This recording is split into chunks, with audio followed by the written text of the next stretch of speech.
What's up, my friends, and welcome back into another edition of the Running Back Podcast. One of us is in a bedroom, and one of us is in beautiful, sunny Florida. I'd like for you to take a guess. Which one is which? Tyler Zulli, Frank Klose, broadcasting live from Clearwater, Florida, the site of spring training, of course, for the Philadelphia Phillies. Frank, I am envious beyond belief of your backdrop right now. You were telling me right before the show started, it's a beautiful, 72, sunny, not a whole lot of clouds in the sky. I cannot begin to express how envious I am of your setup right now. This is the epitome of Clearwater, Florida in March. I really lucked out. I've been here for 59 and cloudy at times for spring training, but this is exactly what you sign up for when you go to Philly spring training. I went down a couple of years ago, and I am yearning to get back. And then I see, your backdrop, and I see all the photos and the videos of the crack of the bat, and it really makes you appreciate Clearwater. Because not to say that anywhere in Florida, or even in the Arizona Fall League for that matter, are bad places, especially in the cold months of early March and into even the later portions of March. But Clearwater is kind of special in the sense that there's a lot to do. There's a lot to see. You could make it as high maintenance or as low maintenance of a trip as you would like, and everywhere in between. And I think the Phillies and Phillies fans are really lucky to spend their springs in Clearwater, because there are definitely worse places, even within the Grapefruit League, to call home for a spring training week. Yeah, the nice thing about Clearwater, if you go to your east, there's Safety Harbor. If you go further east, there's Tampa. Go south, you're in St. Pete. And then go west, you obviously go to the beach. A little bit northwest to Dunedin. There are so many different places to hang out around here, and you'll never get tired of it. You won't be able to do everything in one trip, but that's why you got to come every year. Well, that's why the Phillies show up every year, and we have a lot to get into today, including I was reading the piece from Matt Gelb about Andrew Painter, the headline basically read, "A normal outing for Andrew Painter is anything but." And that is a good thing. And we'll talk more about that in just a little bit. Johan Rojas is looming PED suspension, in which he is appealing. We will speak about that as well. Obviously, the World Baseball Classic is about to get started, so we'll touch on that a little bit. And then we talked about Aiden Miller last week. And this week, the follow-up, Bryce Harper was speaking about, well, we'd really like him to get healthy. And everybody went, what? And now we find out that the back is bothering him. He's had some flare-ups. So maybe a little bit of a sidetrack for Aiden Miller this weekend in spring training. But let's start with Andrew Painter's debut, his spring training debut that he posted on Sunday afternoon. 2 innings, 20 pitches, a relatively routine. I don't want to call it monotonous, because it was great to see him back out there. But the stat line will tell you, pretty straightforward appearance for Andrew Painter. As I said, 20 pitches over those 2 innings, handful of strikeouts. Command was solid. Velocity was starting to tick back up. I think he got up into the 97s a couple of times. But the command was there. He was in the zone, as you can see, about 55% of the time. Through 70% of his pitches were strikes. Got a couple of whiffs, 3 whiffs on the day on 11 swings. Overall, I think the big message, as Matt Gelb pointed out in his piece, and as BF kind of talked about leading up to this moment, Frank, overall, the biggest standout is that he was on the mound. Yes, he's on the mound, and more important than that, he looked like he belonged. You don't have the trepidation of a rookie. He just went about, did his business, did it well, and the big thing is his command was with him. That was the one question I had after last year. I got to see him play at AAA Lehigh Valley last year. Wasn't good enough to earn a major league promotion, and really there was one there for him. I mean, the Phillies, with their injuries down the stretch to Zach Wheeler and Aaron Nola, he could have come up if the Phillies felt that he was ready, and he was not ready, and it was all about his command. His velocity was there last year. You just worried about the command, and it seems like he is able to command his pitches once again. And for me, that's the only thing I needed to see after last year. So I don't want to make this comparison because it's not entirely fair, because I think they're 2 different pitchers with 2 different expectations. But I think about Mick Abel in 2024 in Lehigh Valley.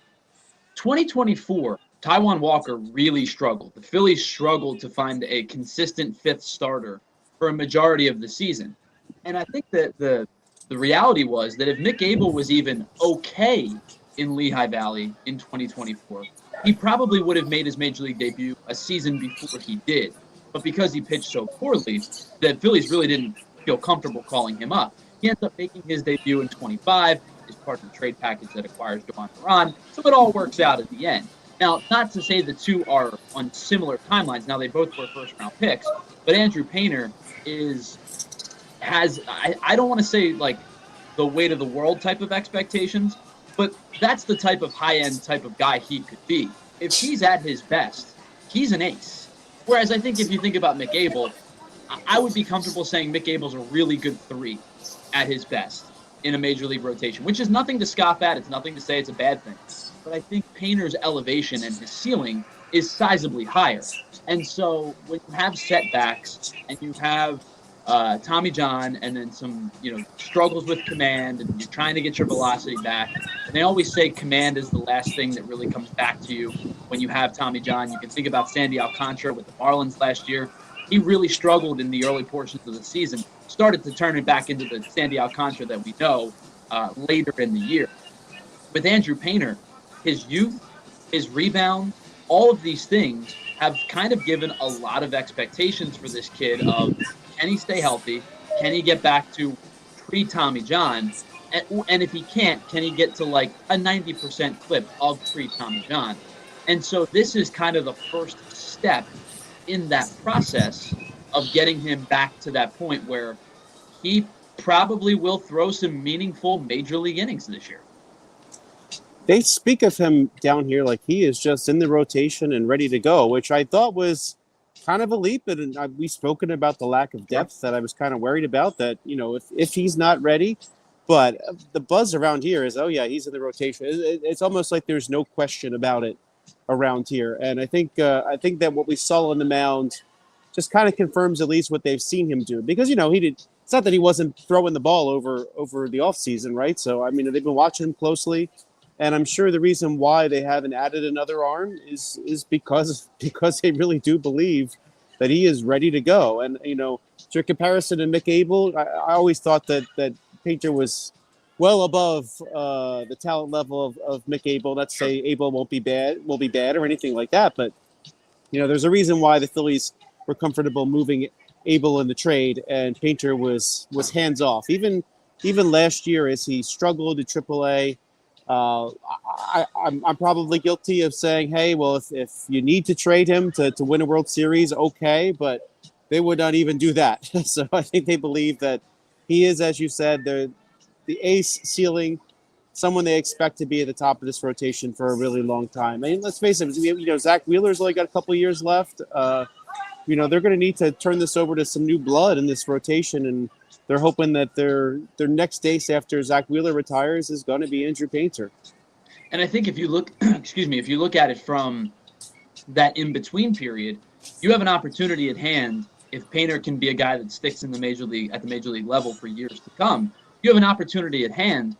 Yes, you're of course going to lose a lot when Zach Wheeler does inevitably retire. Zach Wheeler has been one of the most consistent and effective starters in Major League Baseball since joining the Phillies. And I have raved about how it may be one of the best free agent signings the Phillies have ever made in terms of return on investment. But I think you can soften that blow with a successful Andrew Painter. And, of course, at the top of your rotation right now, being Christopher Sanchez, being Jesus Luzardo, at least for this season, the hope, at least my hope, is an extension is on the horizon at some point soon. What does that look like? Probably about what Ranger Suarez got, about $30 million a season.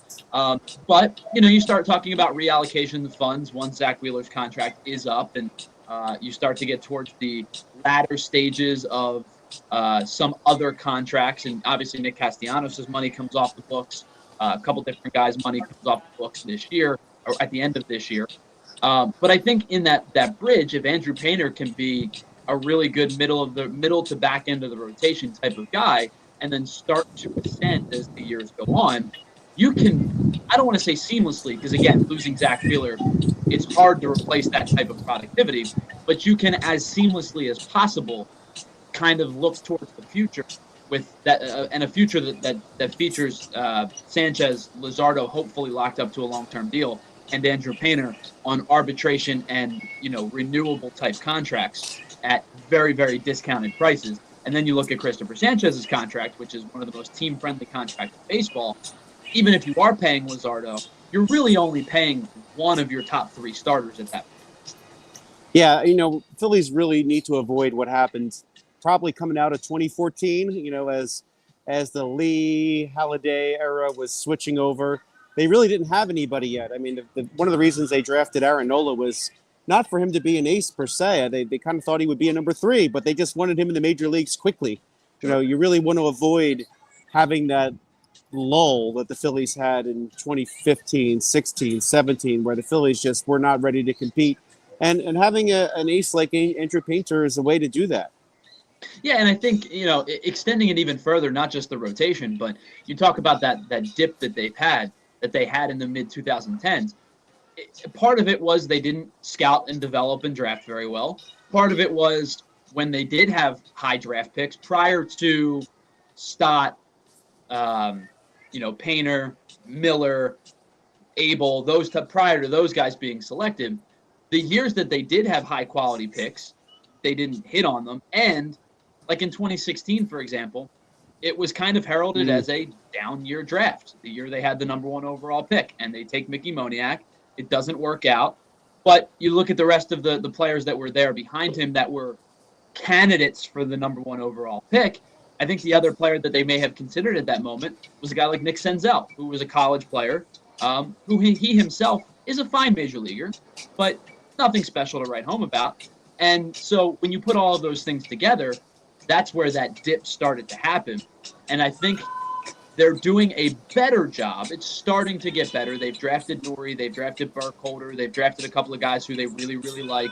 Gage Wood, their most recent first-round pick, is getting a lot of praise around the Phillies community.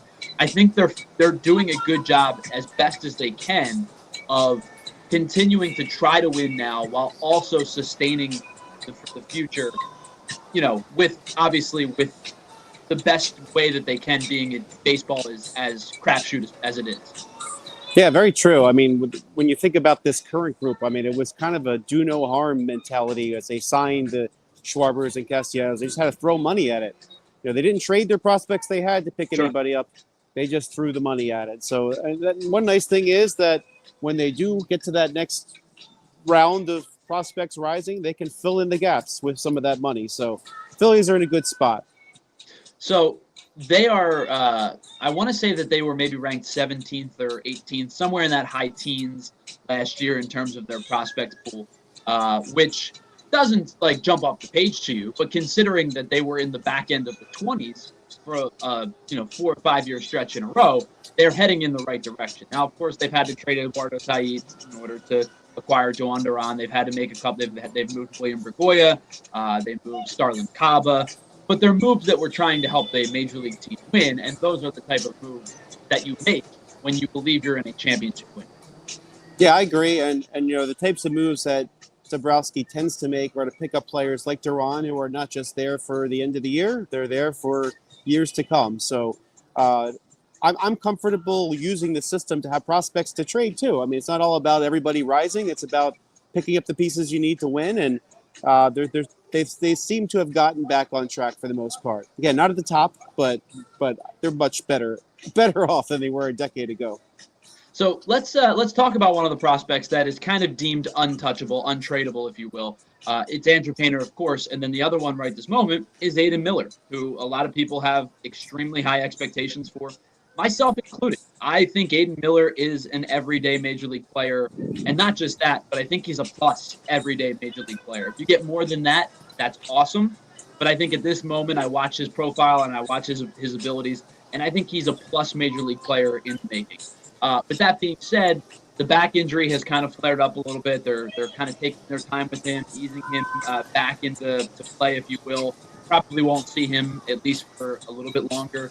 I know you kind of just got down there and you're getting your feet under you a little bit. Have you heard anything on the process of Aiden Miller, on the progress of Aiden Miller and how his injury is progressing?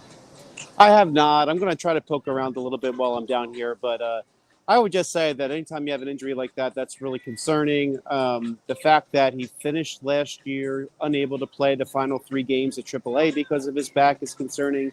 And then he didn't play winter ball because of that back. And the fact that it's still nagging him now, I think that's worth watching. I don't know that we're at the point where we can say it's a major concern, but I would say it's concerning at this point because obviously he needs to get some at bats down here. He needs to show the team what they have. Whether he can play come trade deadline time could be the difference of the Phillies having to acquire somebody or being able to plug in one of their own guys with a lot of talent. So you really want to see him get on this field sooner than later to see what he can do. Yeah, and we talked a little bit about him last week, and we were talking about his natural progression in AAA.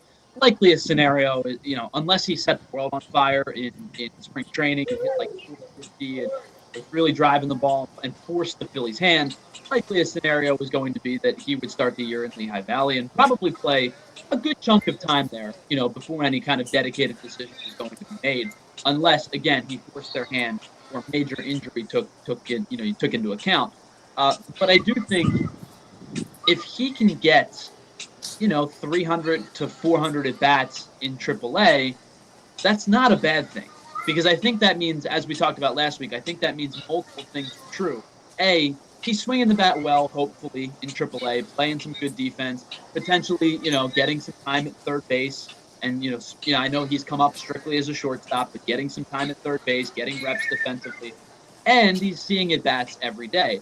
And then the inverse for the Major League club is that means that the team is progressing nicely and playing well, at least in the regular season. Alec Boehm has kind of found his footing a little bit, and he's kind of, I don't want to say gone back to 2024 because that was a really strong year for him in the regular season, but found somewhere in between 24 and 25. And I think if you have all of those things true, Aiden Miller getting his at-bats at AAA, and then potentially seeing a September call-up, or potentially, as you brought up, if there's a sustained injury to Turner or Alec Boehm or even like Scott, maybe he gets reps in the Major League at some point middle of the summer. I think if he starts the year in AAA and gets some at-bats, gets his feet under him a little bit more, just like he did at the end of last year in AA, or the middle of last year in AA, and they got the call-up to AAA, I think that's a win-win scenario for everybody involved.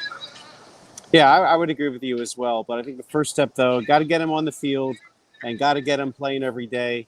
Until then, he can't be prepped and ready. I want to see someone who's prepped and ready to come and help the Major League team if you need it in a pinch, and then ultimately force his way in.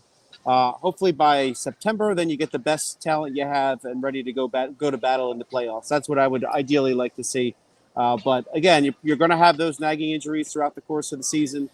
Having someone you can just plug in or give a little taste to the major leagues before he heads back down, I think is actually pretty good for his development. I think that we will all eagerly await the return to spring training, how he progresses in AAA. The Phillies right now, I think, have 2 guys that are on. There's more, obviously. I think people will be thinking about Justin Crawford at the national level, but he's going to make the major league team. I think that's more about how does he produce at the major league level.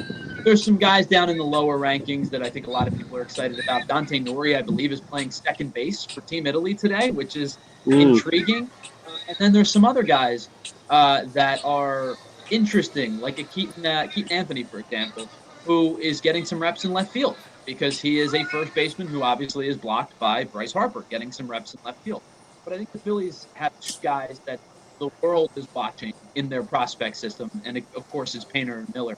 And I think a lot of people are intrigued as to what these 2 can bring to a major league club, not just this year, but for the foreseeable future in their careers. And I think if it's those 2 guys at the top, I feel pretty good about those 2, at least the top of where the future could be for the Phillies. Yeah, it's kind of funny, like the Keaton Anthonys of the world are kind of like sneaking up on you, because Sure. Split last year between AA and AAA. The Phillies have, even the likes of Otto Kemp last year, they've gotten a lot of help from players that have not stepped into necessarily starting roles, but can be valuable pieces when you need some help. So watching Anthony play left field, I think, is going to be key here because he really has no other place to play. So can he handle left field? We know from Rhys Hoskins' experiment that not everybody can.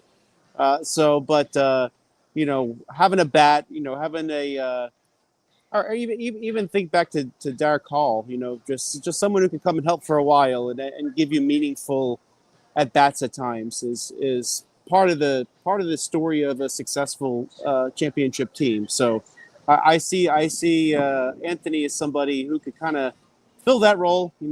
Call him up when you need a little bit of help. Outfield, there's still plenty of room in the outfield. Last week we talked about Yeah. the likes of Otto Kemp or De La Cruz or how that might play out more. But I think there's definitely room, some wiggle room there. So I think every once in a while someone has a really strong spring and surprises you. So I mean, Anthony could be one who could do that and force his way on. But still a lot of spring left, still a lot of at bats left. But it's encouraging to see that he's going to left field. You want the type of player who just will do anything that they need to do to get to the major leagues, and I like seeing that. So we talk about the outfield a bit of a transition here to the next topic of conversation. We talked about Johan Rojas last week and said maybe he feels a little bit like the forgotten man who has major league experience and obviously was bypassed by not just some of the guys that you mentioned, like Otto Kemp and some of the other guys, but also the Phillies bringing Harrison Bader last year. And, Johan Rojas really doesn't sniff a whole lot of major league bats after that. Now, of course, the report comes out that Johan Rojas is facing an 80-game suspension for performance-enhancing drug use. And I think these topics are obviously difficult to speak about because until the full report comes out and you know exactly what was being taken, because sometimes you hear stories about guys taking prescription medicine that, is just not approved by the league, right? So it's difficult to talk with concrete formality until you find out the whole scope of this situation. But I will say this, the Phillies had some openings you brought it up, right? It was really the one spot they did have openings was in the outfield to see who could go and kind of run with the job and take it away.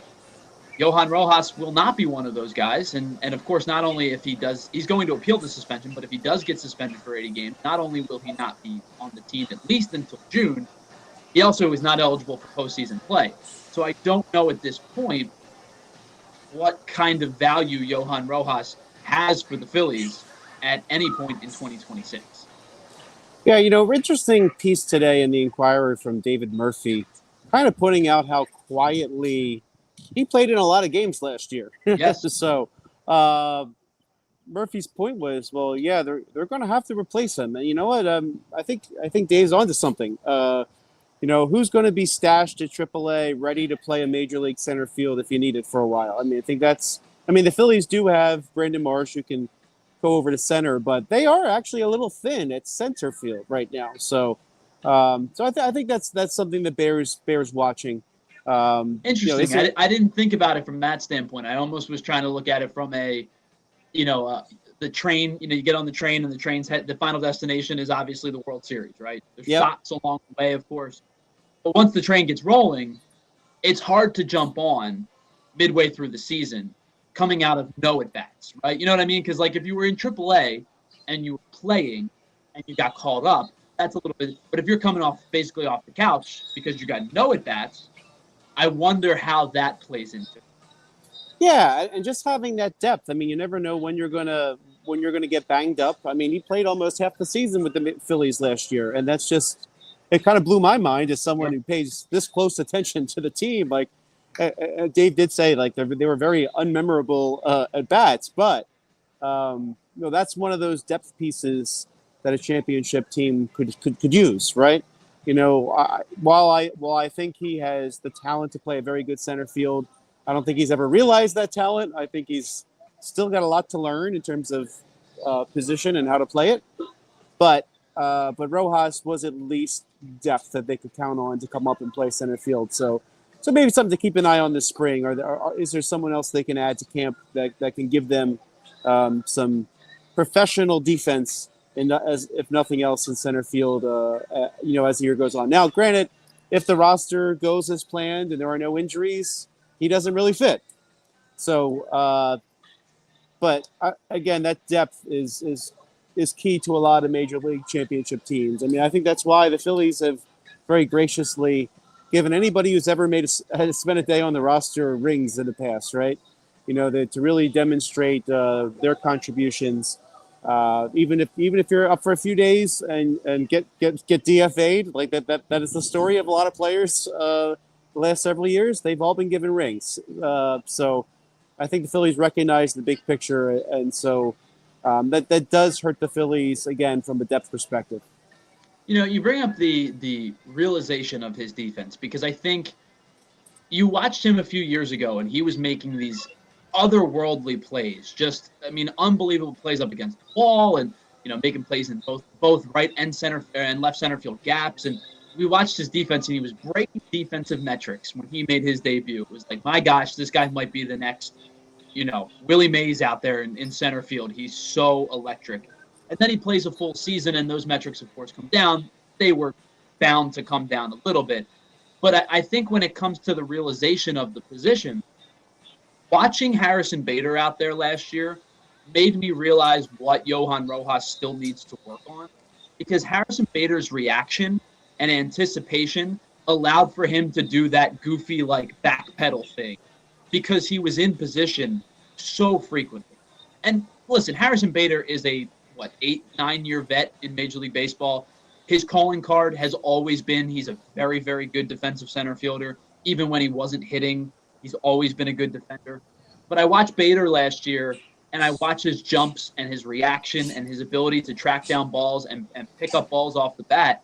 And that's kind of the thing that, even though I think Rojas is a better athlete and a better, pure defender than most guys I've ever seen, I do think the anticipatory stuff is still was defensively. There was question marks about that at times, like that first jump, the back step versus the forestep, the right versus the left. I do wonder if he's just so good defensively for his entire career that it was like, well, I can make up for any miscues because I'm an elite defender.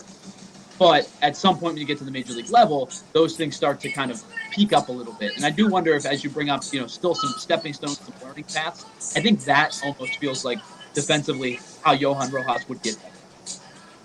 Yeah, I'm with you there. I think that's one of the reasons why it would have been nice to have Bader return. Would have bumped Crawford to left, of course. But, I think that the Phillies, at least, they're getting so much better defense. I don't know if you realize this, but just to the left of the center fielder, Phillies have a big improvement from going from to Adolis Garcia from Nick Castellanos.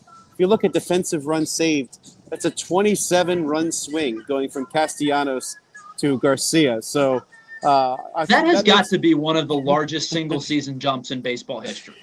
Yeah, that's fascinating. I think it was 230 people appeared in right field last year in Major League Baseball. The only two that scored worse than Nick Castellanos were Ronald Acuna Jr., which is a little surprising. I guess, coming off the injury. But you want to guess who's also below Castellanos last year? I'll give you a hint. You mentioned him once this podcast. Oh. I don't know. Mickey Moniak. Oh, really? So, yeah, they were the only two that graded worse in right field from the Fielding Bible than Castellanos. So I will say having a right fielder with that much improvement makes me feel a lot better about center field. Well, and that's the thing with Garcia. We've talked a lot about, does the pop return, what is his true productivity in 2026 offensively? The one undebatable non-question mark, the defense is electric, and he has an enormous arm. I mean, you're going to see him throw guys out at third or out at the plate this year that it's going to stun you. I don't mean you personally. I mean, the fan in general. I know you've watched a ton of Adolis Garcia as well. But I remember watching him for a couple of years, especially when Texas made their World Series run, and just being stunned by his defensive. He makes it effort, and he's a big guy. He's a strong guy, and he glides to the baseball. We talk about that anticipatory stuff. He makes those type of plays. He makes the wow factor plays, and has a big arm in right field. I think if we called it an improvement defensively, that might be the understatement of the century. So, yeah, I mean, that's ancillary to the Rojas discussion, but I think that does take a lot of pressure off of Sure. Justin Crawford, first-year center fielder in the major leagues. And Oh, by the way, I think they're a expect good to be a spot. pretty good center fielder defensively. Yes. I think he would have. I think they would have had a premium defensive outfield if he was in left, and Sure. then you had Bader in center. But then, of course, Brandon Marsh doesn't fit in, and you want Brandon Marsh's bat. So, but overall, I think they're going to be okay. But would love to see them stash some center field depth at AAA if they can find some. So one final thing real quick. I don't know how much you're into it, but the World Baseball Classic is about to start soon. Starting to see some exhibition games. And in fact, I believe the Phillies are playing Team Canada, if not today, tomorrow. That's correct, today. So Team Canada is here, and Phil's just starting to take batting practice now. So really interesting to see. And I guess the one fun name here is Philippe Almont, Yes. who was working as a farmer and is here today and in uniform and going to play for Team Canada. Had to sign basically a dummy free agent contract with the Toronto Blue Jays so that he could play for Team Canada. But be fun to see him pitch today. So I'm looking at the Team Canada roster, and I think for the most part, to me, there's three teams that are the cream of the crop. It's Team USA, it's Team Dominican Republic, and it's Team Japan. Mm-hmm. I think those to me are the three best teams in baseball. And quite frankly, if you ask me who I think the best is, I think I would take the DR right now. That roster is loaded. But Team Canada probably falls towards the bottom echelon of some of these teams. But I am looking at the roster now, and there's good major league players on this team. Bo Naylor, obviously Bo and Josh Naylor, right? I believe Otto Lopez is on the team. Yep. Denzel Clark, who is just an incredible defensive center fielder for the A's, is on the roster. It's not star-studded. It's not stacked like some of those top-end teams. But this is not a bad Team Canada by any means. And by the way, I'm intrigued with James Paxton, who's currently a free agent, not pitching for anybody. Is this the type of tournament that gets him signed to another deal? I remember years ago, Paxton and Taiwan Walker, were the two up-and-comers with the Mariners. So yes. I'm intrigued to see how James Paxton does during this tournament. And it's kind of a shame. As I assume the answer is what you just said, that the DR is stacked. But would have been neat to see Vladdy Jr. on Team Canada, right? Having been born in Montreal, sure, playing for the Blue Jays. But yeah, his heritage is out of the DR. So, but that team is indeed stacked. I think you're going to see a championship of two of three teams, as I said, USA, Japan, and the DR. One of those three teams is not going to make the championship game. That's obviously just how brackets and sports work. If you had to say right now, which of those three do you think may end up being left out of the championship game? If everything goes according to plan, which team would you pick? Oh, man, that's a tough question. Because to me, I think with the fact that Shohei Ohtani is not pitching this year, they're still an elite roster. I think the championship, if I could go look into the crystal ball without knowing what brackets and things look like, the championship to me would be the DR and the US. I might lean DR and Japan. Okay. And the reason I would lean that is they're all ridiculously talented.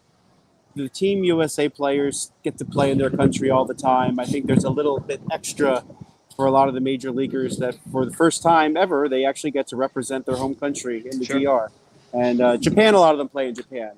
But I just think that the extra oomph of that comes from the one chance to play for your country. That's why, I remember a few years ago with the Diaz injury, a lot of people questioned whether or not players should have been playing in this tournament. In fact, I actually made that an assignment in one of my classes, one of my sports classes I taught.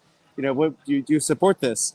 Because of the risk of injury. I know that's always a worry for someone, but kind of my argument to that is, you know what? We don't want to just take players from their home country and have them serve us in the U.S. This is a chance for them to play for their home country. They can earn a living there like they can in the United States. I'm all for it. So I think there's a level of excitement, especially in teams like the Dominican Republic, to really go for it all. They're my favorites. Yeah, and I think, you think about the Olympics, right? The Olympic hockey that just was played a few weeks ago. Kevin Fiala, who plays for the LA Kings, suffered a pretty bad injury during the Olympic run. And immediately people took to Twitter and it's like, well, that's it. The NHL's never sending guys again to the Olympics. And yeah, it was a bad injury, and it really does suck that especially if you're a Kings fan, especially if you're Kevin Fiala, it really does stink that the rest of your season is probably in question. But, there could be a player that gets injured at practice. There could be a player that gets injured in a spring training game. There could be a player, assessing the risk is important. And I always say that, like, going to the NFL, I know we're bouncing around leagues a little bit, but going to the NFL, playing in the preseason, I don't want my stars playing in the preseason because if they get hurt in the regular season, the goal is to attain a championship. And that's an unfortunate side effect of a contact sport. If they get hurt in the preseason, if you're running dive left and dive right, why are we getting hurt, running a middle school offense, right?